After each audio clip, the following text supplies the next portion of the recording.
நண்பர்களுக்கு வணக்கம். MAG அகாடமியிலிருந்து முனைவர் மா. விஜய் அலெக்சாண்டர். முக்கியமான நடப்பு நிகழ்வுகளை காண்போம். யமுனையில் ஹரியானா அரசு விஷம் கலந்திருப்பதாக குற்றம் சாட்டிய ஆம் ஆத்மி கட்சி தொடர்புடையவர் யார்? அரவிந்த் கெஜ்ரிவால். எந்த நதி ஹரியானா வழியாக தில்லியில் பாய்கிறது? யமுனை நதி. நிஜார் கொலையில் இந்தியாவுக்கு தொடர்பு இருப்பதை நிரூபிக்க முடியவில்லை என்று எந்த ஆணையம் தெரிவித்துள்ளது? கனடா ஆணையம். அமெரிக்காவில் தற்போது எத்தனையாவது நாடாளுமன்றம் நடைபெறுகிறது? 119வது நாடாளுமன்றம்.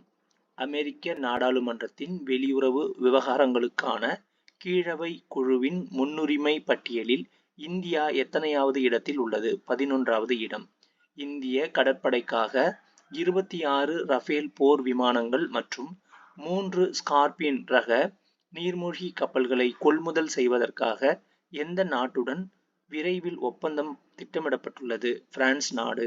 பிரான்ஸ் நாட்டின் தலைநகர் பாரிஸ். நம் நாட்டில் முற்றிலும் உள்நாட்டில் கட்டப்பட்ட போர்க்கப்பல் INS விக்ராந்த். பஞ்சாப் மற்றும் ஹரியானாவின் தலைநகர் சண்டிகர். உயர் நீதிமன்றங்களில் எத்தனை லட்சத்துக்கும் அதிகமான குற்றவியல் வழக்குகள் நிலுவையில் உள்ளன? 18 லட்சம். நன்றி.